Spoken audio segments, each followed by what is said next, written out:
Hello and welcome to Music with Mason. My name is Mason Fall. I'm here joined with the singer, songwriter, and multi-instrument artist from Cedar Rapids, the one and only Sarah Tonin. It's a hard pill to swallow when you've got bottles to down, and I can't help but blame you when I start to drown. Oh, the price of his happiness is my misery. How are you doing Hi. today? How are you doing today, Sarah? I'm doing all right. How are you? I am doing fantastic. So, Wonderful. Sarah, you're going to be soon releasing your live performance of Selfish from the XBK Center, and I am. you also recently released your EP, Seventh. I did. Yeah, it was back in November. All right, so we're going to get a little background on you. So where did you learn to sing? I've been singing my entire life.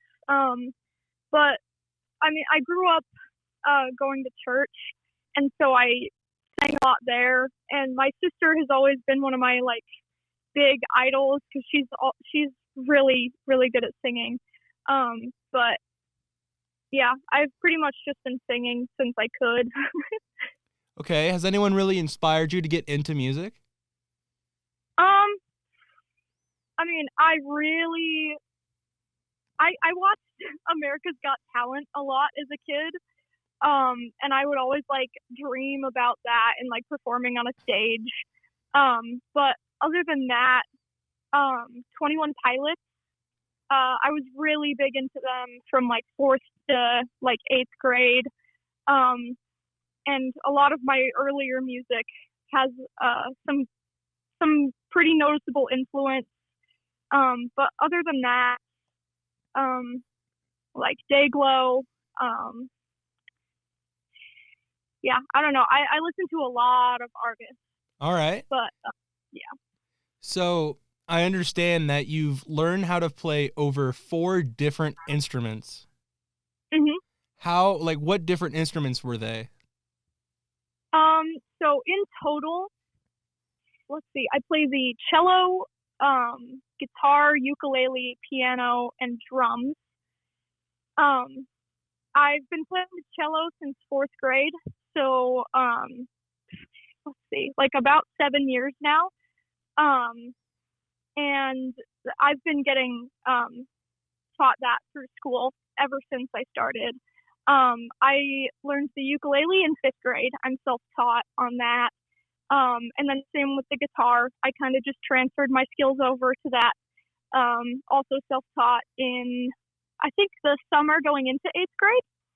And then I learned the drums at the 2022 Girls Rock Des Moines music camp. And that was really fun. So I've only been playing the drums for 1.5 years. And then that same summer I learned how to play the drums. I taught myself how to play piano. Awesome. Which Yeah. which one is your favorite? Recently, I've been really loving playing the piano. I've written a lot of songs on there recently. But the most comfortable one to play is probably the guitar. Okay. And if we're going to be talking about your ukulele, did you name it Plankton? I do have a ukulele named Plankton, yeah. I name all my instruments after SpongeBob characters. So my first ukulele is this yellow plastic one named SpongeBob. My second ukulele is named, what is it, Mr. Krabs. That's Patrick. My second ukulele is Patrick. My third one is Mr. Krabs. And my most recent ukulele is in fact named Plankton. Wow. Do you name any of your other instruments? Oh, I do. Yeah, my guitar is named Squidward. And I have this ukulele. It's like a guitar and a ukulele combined. It's basically just a smaller guitar, and if you put capo on the 5th fret, so it's in the tuning of a ukulele. That one is named Pearl, after Mr. Krabs' daughter. Right. And then my drum set is my brother's, so that's not named. And then I don't really have a good piano. I kind of just have a crappy keyboard that I got from my grandparents, I don't know, a handful of years ago.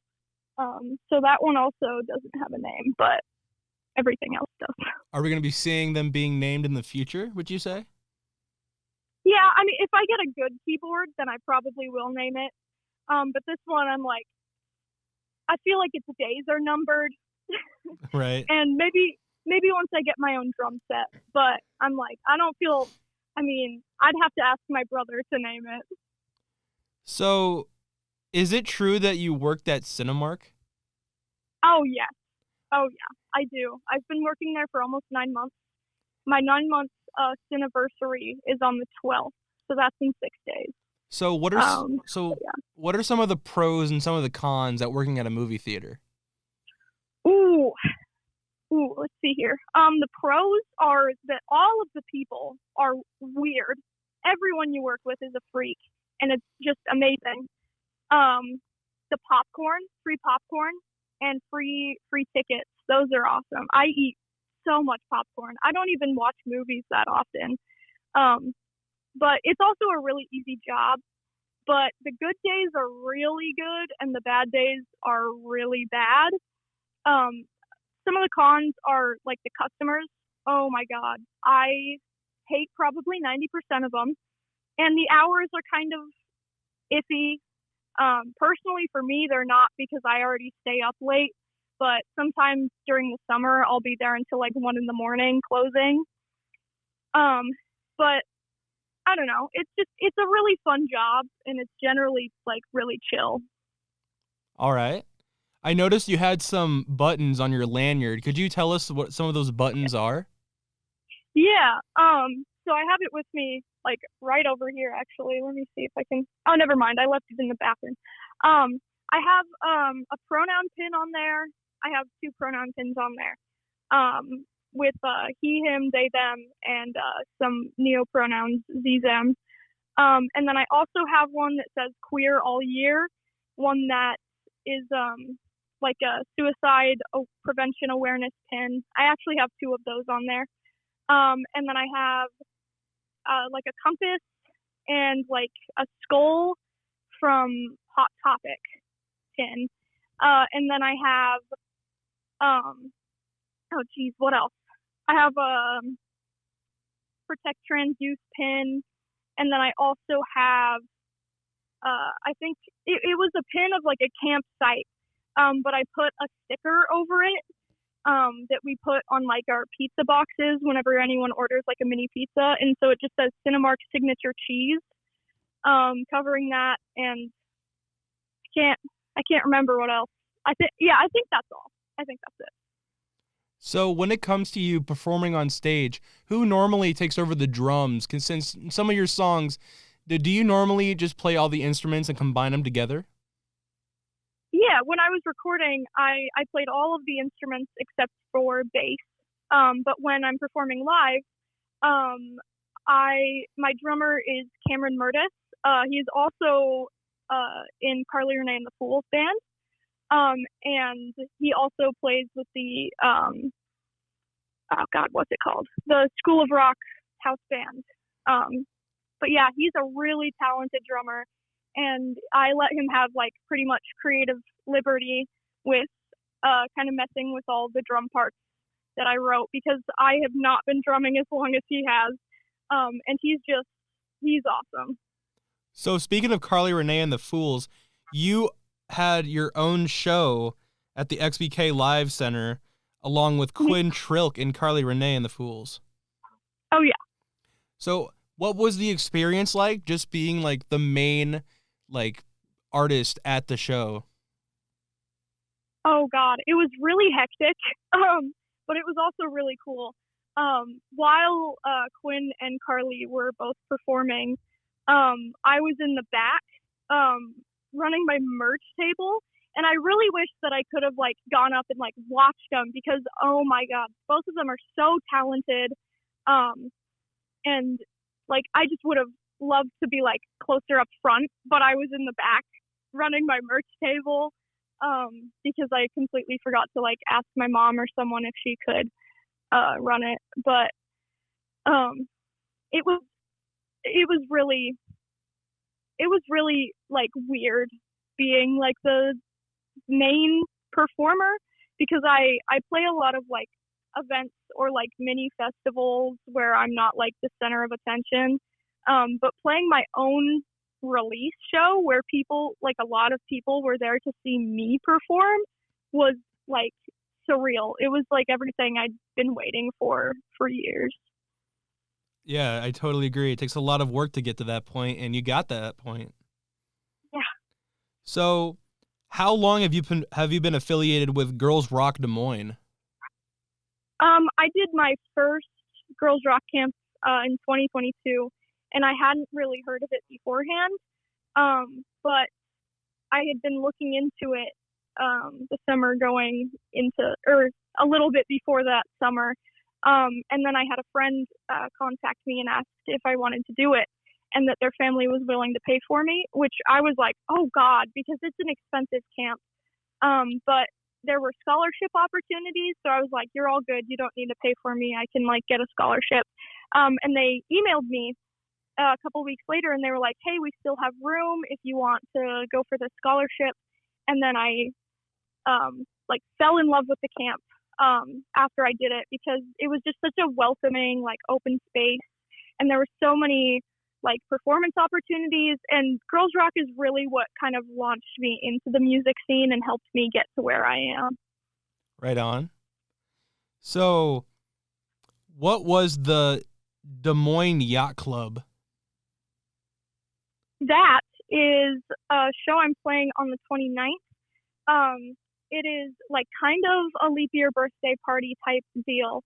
And I was contacted, I was told about it by the Girls Rock executive director, Rachel Gulick, who said that they were interested in having me play. And I was like, oh yeah, totally. And I completely forgot that I actually had an orchestra concert on that day. So I had to talk to my teachers about that. But I'm really excited to play that show. It is 21 plus, which is kind of funny because I'm not 21 or plus. But yeah, it's gonna be cool. Nice. It's at the yacht club. So, I didn't know how to discuss this with you, but you got on KCCI? I did. How did you get on KCCI?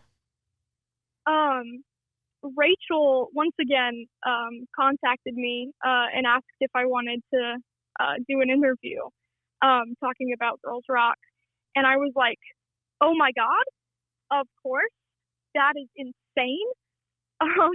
And so I showed up bright and early one day in June, and Rachel was preparing me, and they were kind of like, they're going to ask you questions about your upcoming EP that you're going to record in the next week. And I was like, oh, okay. And then I got there, and they only asked me questions about Girls Rock, which was what I was expecting. But it was really cool, like talking to like all the producers and the camera people and like the interviewer, and just like seeing all of it happen. And then like watching my interview is so weird because I guess I didn't realize how many filler words I used, but it was really interesting. And I'm still baffled that I was on KCCI. Right.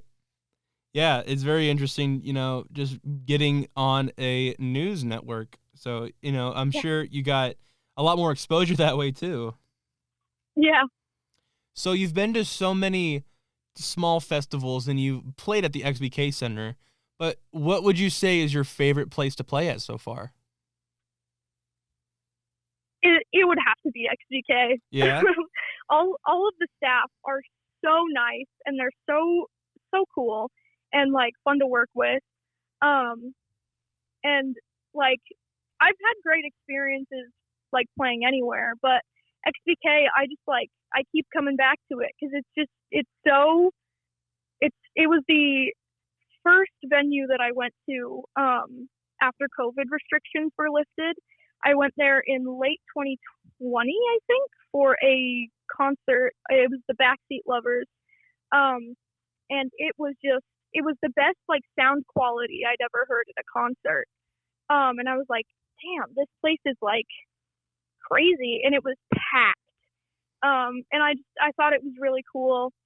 And then Vimka, my producer, she also works at XBK, and she is such a talented audio technician. And all just like, I think one of the main things that keeps me going back there is the staff, and it feels so homey now. I'm like, it's the first stage that I performed on solo. I just have a really, really deep connection to it. Right.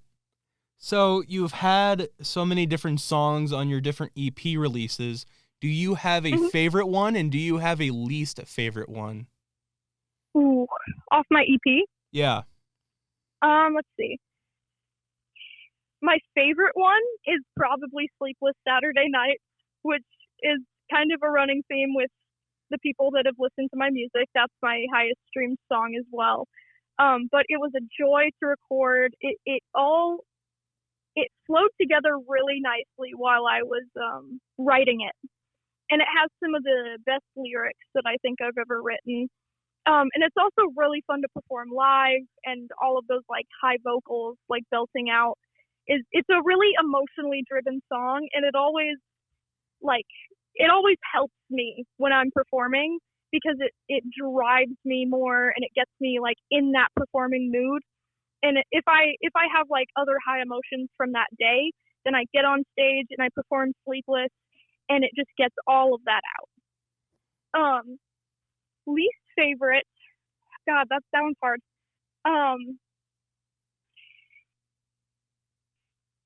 Maybe, I mean, the intro poem, I think I'm gonna kill myself today. I wouldn't say it's my least favorite, but it's also the one that I've listened to the least, mainly because I don't listen to my own talking voice a lot, and it just feels kind of weird. But that song was also really fun to record, and it's also really emotionally driven. But yeah, I guess I don't really have a least favorite per se. Okay. All right. That's totally normal, because why would you hate your own music that you created? Yeah. So we're down to a few interesting questions here. So if you could have one last meal, what would it be and why? Ooh, I was just talking about this with my coworkers yesterday. I would have a Panda Express bowl of fried rice and orange chicken with a side of crab rangoon, and then for a drink, I would probably have like a cookies and cream milkshake, and then a slice of cookie dough and or Oreo cheesecake.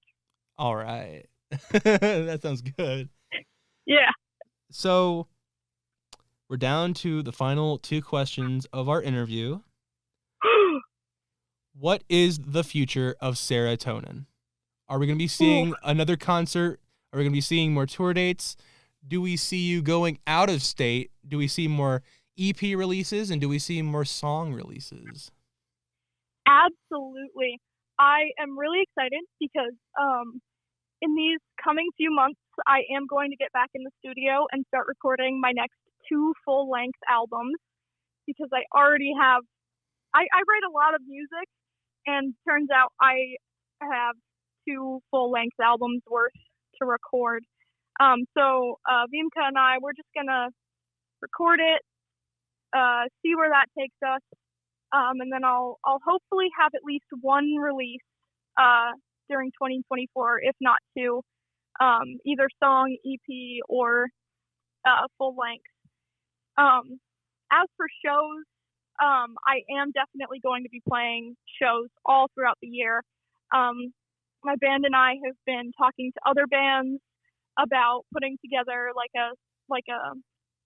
another show at XBK to happen this summer. And I'm definitely open to the idea of playing out of state, because I want to get myself out there as much as possible, because I like people hearing my music, because it's a big outlet for me, and it's nice to be heard and seen, and it helps to have what I've seen is that it helps people when somebody else puts together words that they never thought to say, and that they didn't know they could relate to. But I'm really excited for the future, and we might even have a merch shop coming up this year. Now we're talking. Yeah. Can we get a Music with Mason X Serotonin shirt just for me, please? Oh yeah. So, for the final question, I have asked every single artist and band on my show this question. Mm-hmm. What would you tell the young and aspiring musicians who really need the courage and the motivation to get on stage and do what they love, perform? Am I allowed to swear? Yes, by all means, go ahead. My advice is, fuck it, we ball. I said this. That is 100% my philosophy. I said the same thing a few hours ago to my friend. Oh my God. Yeah, no, it's great. It's great advice though. Because, It is. I mean, like, why live your life worrying about whatever the hell anyone else thinks when you could just, like, do whatever you want and see where that takes you? And I that is what pure rock and roll is all about. Don't care what other people Amen. say. Do what you love. yeah. Who's going to stop Yeah. you? Exactly. When I first started performing, I was so anxious about putting myself out there. But the second that I get on stage, it's like all of it washes away because, I mean, some people will remember your performance and some people will go on with their day and forget it ever happened. But if you just keep doing what you love and if it makes you happy, then why the hell not? Keep on doing it. You just got to keep on keeping on and take what opportunities you feel are safe for you to take. You hear that, rock stars out there? Serotonin just said that to your face. Have at it. But yeah, that's just pure rock and roll mentality right there. Don't care about other people and what they're going to think about you. Care about what you think about you. Exactly. But yeah, beautiful advice.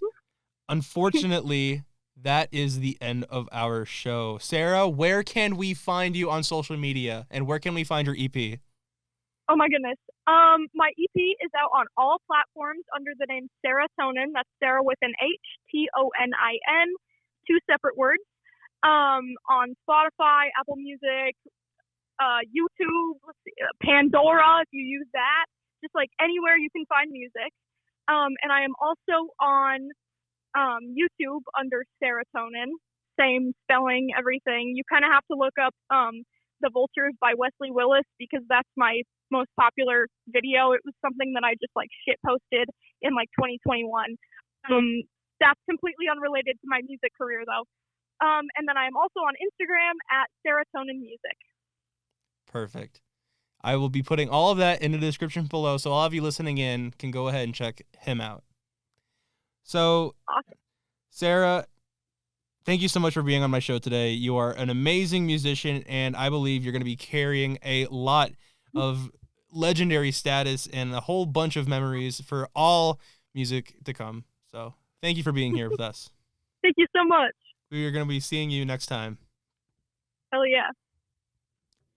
And that will end our wonderful episode of Music with Mason. If you enjoyed this, please share this with your friends, your families, your coworkers, whoever it may be. The person sitting next to you on that bus, just go ahead and send it to them because, you know, every single bit of support counts, and I appreciate every single bit of support that you give me. Please go ahead and check out Serotonin. All of his music will be in the description below. Please go ahead and check out his EP that just released recently. And, of course, if you liked all of my interviews so far, please go ahead and hit that like button and subscribe because you will be notified whenever I release another interview. Another special announcement, my 100 subscriber special video. We just got done filming. We are going to be soon releasing that to you very soon, and I'm very excited. Thank you guys so much for joining me today, and we will see you all later.